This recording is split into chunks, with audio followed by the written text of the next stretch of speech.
So basically,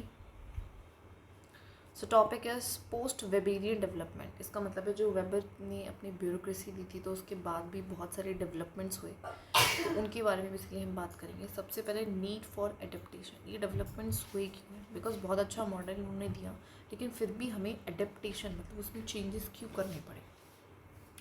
सो उसके कुछ normal reasons ये रखे, जैसे कि after the world war second new social and economic challenges arose. जब वर्ल्ड वॉर सेकेंड हमारी ख़त्म हुई थी तो उसके बाद पता ही है कि जो सिचुएशन थी वर्ल्ड वाइड वो कैसी थी, ख़राब थी, इकोनॉमिकली भी सोशली। तो बहुत सारे सोशल एंड इकोनॉमिक चैलेंजेस थे उस टाइम पे, वो शुरू होते हैं।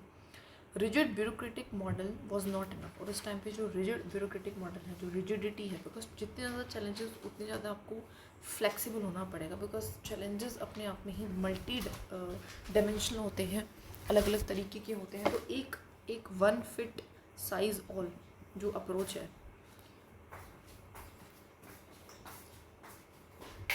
ये जो अप्रोच है ये अपने आप में सफिशेंट नहीं है उन चैलेंजेस को टैकल करने के लिए। So rigid bureaucratic model was not enough. ज़रूरत थी कि हम थोड़े से ज़्यादा फ्लेक्सिबल एंड रिस्पॉन्सिव एडमिनिस्ट्रेशन की तरफ बढ़ें। तो हमारे कुछ नॉर्मल कारण थे कि बैकग्राउंड में इस तरीके से चीज़ें चल रही थी।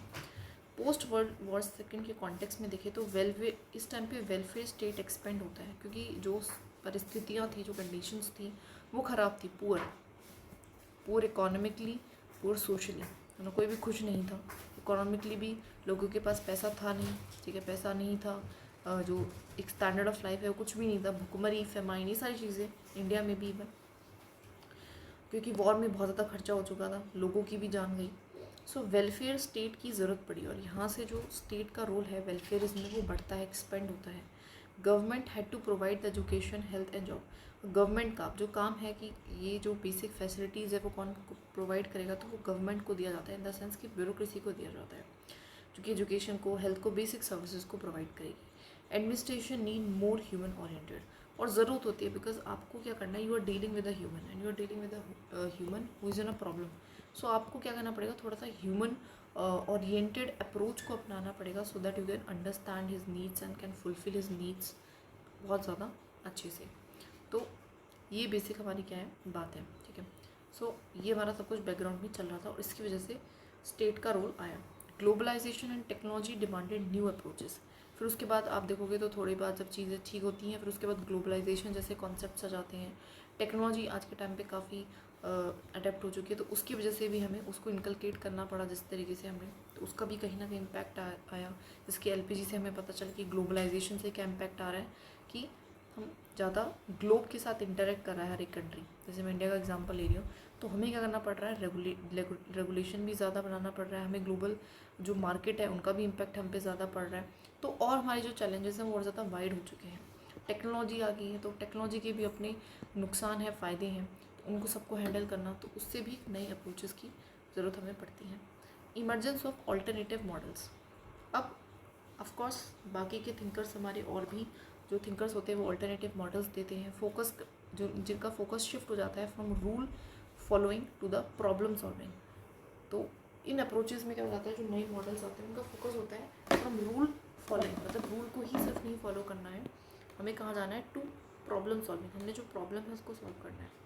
Models emerge that valued participation. ऐसे मॉडल्स आते हैं जो कि पार्टिसिपेशन की बात करते हैं, डिसेंट्रलाइजेशन की बात करते हैं, अकाउंटेबिलिटी। एग्जाम्पल में यहाँ पे लिख रखा है, दैट इज़ एनपीए है, एनपीएम है, गुड गवर्नेंस है। These are the some models that appear, जो पार्टिसिपेशन, डिसेंट्रलाइजेशन की बात कर रहे हैं।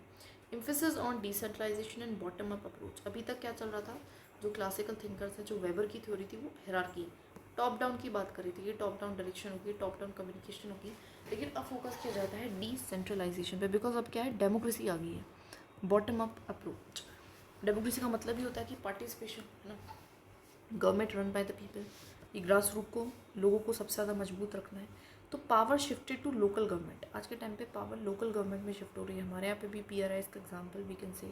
Citizens involve in decision making. Citizens का इन्वॉल्वमेंट आपको देखने को मिलेगा डिसीजन मेकिंग पे। एग्जाम्पल इसका ले सकते हैं, तो एक बार ना एक बिल आया था, कुछ बहुत ज़्यादा टाइम नहीं हुआ है, तो कुछ था कि डॉग्स को हम चाइना एक्सपोर्ट करेंगे। क्यों? क्योंकि वहाँ पे जो है डॉग्स को बेसिकली काट के खाया जाता है, उनका एक फेस्टिवल होता है इसलिए उसके लिए। लेकिन फिर लोगों ने उसके प्रति थोड़ा सा दे गेट एक नेटवर्क किया, बात करी, डिस्कशंस करें, अपने अपने विचार दिए by social media we can say. बहुत से लोगों ने इसके प्रोटेस्ट वगैरह भी करे। गवर्नमेंट ने फिर डिसीजन को वापस ले लिया। तो कहीं ना कहीं सिटीजन्स की इन्वॉल्वमेंट डिसीजन मेकिंग में आज के टाइम पे है, क्योंकि लोग अवेयर हो रहे हैं एंड स्पेशली तो सोशल मीडिया का बहुत इंपॉर्टेंट रोल है इसके लिए। Administration closer to people's need. Administration अब ज़्यादा पास में है। पहले एडमिनिस्ट्रेशन हो रहा था ऊपर से बैठे बैठे एडमिनिस्ट्रेशन हो रहा है, लेकिन अब कैसा हो गया एडमिनिस्ट्रेशन, अब एडमिनिस्ट्रेशन थोड़ा सा इस तरीके का हो गया वैकेंसी और काफ़ी पास हो गया है, right, closer to people's need. Shift towards responsible, accountable, transparent, result oriented administration. हम शिफ्ट हो गया कि हमें रिस्पॉन्सिबल रहना है। दैट मीन्स कि हमें रिस्पॉन्स करना है क्विकली, हमें लोगों की नीड्स डिमांड्स को फुलफ़िल करते जाना है, हमें अकाउंटेबल भी रहना है, हमें ट्रांसपेरेंट भी रहना है कि जो भी हम काम कर रहे हैं लोगों के लिए, जो भी डिसीजन ले रहे हैं, जो भी एक्शन है, उसके लिए हमें ट्रांसपेरेंट भी रहना है। रिजल्ट ओरिएंटेड सबसे ज़रूरी है। परफॉर्मेंस एंड आउटकम्स पे हमारा ध्यान ज़्यादा है प्रोसीजर से, पहले प्रोसीजर पे ज़्यादा था। एग्जाम्पल RTI एक्ट है जिसका फोकस किस चीज़ पे कि ट्रांसपेरेंसी आएगा। परफॉर्मेंस एंड आउटकम्स पे कैसे एग्जाम्पल लिख सकते हैं, परफॉर्मेंस बजटिंग, कि अब हम जो है क्या कर रहे हैं कि जिसकी पिछले साल कोई बजट में प्रोग्राम आया, स्कीम आया, अगर उसकी परफॉर्मेंस अच्छी रही है तभी हम उसको नेक्स्ट ईयर क्या करेंगे, बजट में रखेंगे। तो this is performance and outcome पे हम ध्यान दे रहे हैं, ना कि सिर्फ प्रोसीजर्स पे। Human relations and behavioural aspects, उसके बाद हमारे कुछ ह्यूमन रिलेशन के थिंकर्स, बिहेवियरल थिंकर भी आते हैं जो कि टीम वर्क की, मोटिवेशन, कोऑर्डिनेशन, लीडरशिप, कम्युनिकेशन, इन सारी चीज़ों के बारे में बात करते हैं। एंड ऑफिशियल्स को ह्यूमंस की तरह देखना शुरू करते हैं, ना कि सिर्फ मशीन्स की तरह, right. Transition to PPP and facilitative government. आज के टाइम पे तो पता ही है कि हम PPPs को यूज़ करते हैं, that is private public partnership and facilitative government. Facilitative का मतलब क्या, देखिए, एक होता है जैसे कि एज अ टीचर का एग्जाम्पल लेते हैं, टीचर स्टूडेंट है, टीचर उसको बिल्कुल स्पून फीडिंग कर रही है, नोट्स बना के दे रही है ना, किस बुक से पढ़ना है, टेस्ट बना के दे रही है, समझा रही है, सब कुछ कर रही है ना, नोट्स बनाना, नोटबुक चेक करना। एक होता है कि टीचर सिर्फ बता रही है ये कर लो, इससे हो जाएगा। तो आपको फैसिलिटेटर की तरह जो है थोड़ा सा स्टेट का काम हो गया है, प्रॉपर हाथ में लेके चीज़ों को नहीं पकड़ा रहे हैं, फैसिलिटेट ज़रूर करा रहे हैं। जैसे कि हाथ में लेके पकड़ाने का मतलब तो है अभी भी, जैसे ये चीज़ें हैं लाइक बिल्कुल हाथ में आपको फूड, क्लॉथ और घर दे देना। दूसरा तरीका कौन सा है कि आपको जॉब को इंक्रीज़ करना, क्योंकि जॉब इंक्रीज़ होगी तो ऑटोमेटिकली इंसान अर्न करेगा, वो सारी चीज़ें उसके पास हो जाएंगी। सो दैट इज़ फैसिलिटेट वो करा रही है। गवर्नमेंट एक फैसिलिटेटर है, नॉट कंट्रोलर, कंट्रोल नहीं कर रही है एज वेल एज चीज़ों को। प्राइवेट सेक्टर एंड NGOs भी आज के टाइम पे इन्वॉल्व है, जिसको हम नेटवर्क्ड एडमिनिस्ट्रेशन कहते हैं। ये भी अच्छा कीवर्ड है, प्लीज़ इसको ध्यान रखना, दैट इज़ नेटवर्क्ड एडमिनिस्ट्रेशन, है ना, कि नेटवर्क बन चुका है अब एडमिनिस्ट्रेशन। नॉन जो स्टेट एक्टर्स हैं जिसमें प्राइवेट भी आता है, सिविल सोसाइटीज़ आती है, मीडिया आती है, बहुत सारे लोग मिलके क्या कर रहे हैं, एडमिनिस्ट्रेशन में पार्ट ले रहे हैं। सो ये चीज़ भी है, तो ये इंपॉर्टेंट कीवर्ड था, इसको लिख लेना है। एग्जाम्पल PPP प्रोजेक्ट्स का तो एग्जाम्पल हम दे ही सकते हैं। प्राइवेट सेक्टर NGO का इन्वॉल्व हो चुके हैं, तो इसका भी कोई खास एक बेहतरीन सा एग्जाम्पल हमें सोचना चाहिए। लाइक इसके लिए हम अभी एग्जाम्पल ले सकते हैं इसरो का। तो इसरो ने बोला है कि जो रॉकेट है उसको हम प्राइवेट से बनवा लेंगे, जो रॉकेट का व्हीकल होता है ना, उसको प्राइवेट से बना लेंगे, जो रॉकेट है वो हम बना लेंगे, और इस तरीके से एक हमारा सैटेलाइट लॉन्च करने में हेल्प करेगी। सो वी कैन से ये क्या हो रहा है, नेटवर्क एडमिनिस्ट्रेशन हो रहा है, राइट। बहुत सारी चीज़ें कि यहाँ पे हम लिख सकते हैं और ज़्यादा इस चीज़ में। स्वच्छ भारत अभियान था, सो उसका भी एक अच्छा एग्जांपल लिख सकते हैं कि स्वच्छ भारत अभियान में ऑफकोर्स लोगों ने भी पार्टिसिपेट करा, एडमिनिस्ट्रेशन ने भी, पॉलिटिशियंस ने, बड़ी जो सेलिब्रिटीज़ हैं सब ने मिलकर एक कैंपेन शुरू करा, सब ने बात करी उसकी, है ना। तो we can say now NGOs वगैरह ने भी हेल्प करा of course. Move towards flexibility, innovation and creativity. आज हम रिजिड नहीं है, हम चेंज की बात कर रहे हैं, हम रिफॉर्म की बात कर रहे हैं, ठीक है। फ्लेक्सिबिलिटी, इनोवेशन एंड क्रिएटिविटी की बात कर रहे हैं, टेक्नोलॉजी को यूज़ कर रहे हैं, राइट। जैसे यूज़ ऑफ टेक्नोलॉजी है, माई गवर्नमेंट पोर्टल है, बहुत सारी website, every ministries website is available on the Google, है ना, कर सकते हो, क्रोम ब्राउज़र पे अवेलेबल है इजीली। बहुत सारी सर्विसेज हैं दैट आर अवेलेबल। एग्जांपल ले लेते हैं SBI का यूनो एक ऐप है, तो वहाँ पे through which you can transactions कर सकते हो मनी का। E-गवर्नेंस हो चुका है, इनोवेशन लैब्स खुल चुकी है, ठीक है। तो ये सब कुछ हम ध्यान दे रहे हैं। ऑफकोर्स अभी रिसर्च एंड डेवलपमेंट के लिए तो प्रॉपर एक हमने इंस्टीट्यूट भी बनाया।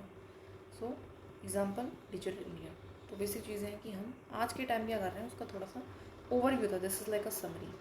तो किस चीज़ पे ध्यान है, रूल फॉलोइंग से प्रॉब्लम सॉल्विंग पे है, डिसेंट्रलाइजेशन पे है, बॉटम अप अप्रोच पे है, सिटीजन्स को इन्वॉल्व करने पे है, ठीक है, परफॉर्मेंस पे है, आउटकम्स पे है, ना कि प्रोसीजर पे, गवर्नमेंट को ज़्यादा रिस्पॉन्सिबल, अकाउंटेबल, ट्रांसपेरेंट बनाने पे है, और ह्यूमन एलिमेंट्स को भी, कम्युनिकेशन, मोटिवेशन, इन चीज़ों को भी हमने ऐड किया है। पीपीपीज हम लेके आए हैं, फैसिलिटेटर बन रहे हैं, एक नेटवर्क एडमिनिस्ट्रेशन कर रहे हैं, प्राइवेट सेक्टर एनजीओज को भी इन्वॉल्व करके, and flexibility, innovation and creativity की बात करते हैं। तो बेसिक जनरल था, इसमें अच्छे अच्छे कीवर्ड्स हमें देखने को मिले। रीज़न में पता चला कि पोस्ट वेबियरियन ये सारी डेवलपमेंट क्यों ही ज़रूरत, नीड हमें समझ में आई। एंड दैट इज़ ए छोटा ही टॉपिक था, बहुत ज़्यादा एज सच डिटेल नहीं था। सो टॉपिक हो गया है, बार बार ऑफकोर्स इसको रिवाइज़ करना है, बार बार read revise recall, read revise recall. And देखो बहुत ज़्यादा कंटेंट बेकार है। अगर हम इतना भी इस लेवल का भी पढ़ेंगे, और पूरा सिलेबस कंप्लीट करेंगे, अंडरस्टैंडिंग बैठाएंगे, इंटरलिंकेजेस बैठाएंगे, एग्जाम्पल्स कलेक्ट करेंगे, यही काम में सिर्फ करना है। And we can score 250+ easily, even 300 तक जा सकते हैं with practice. So keep on doing that, you can do this, okay.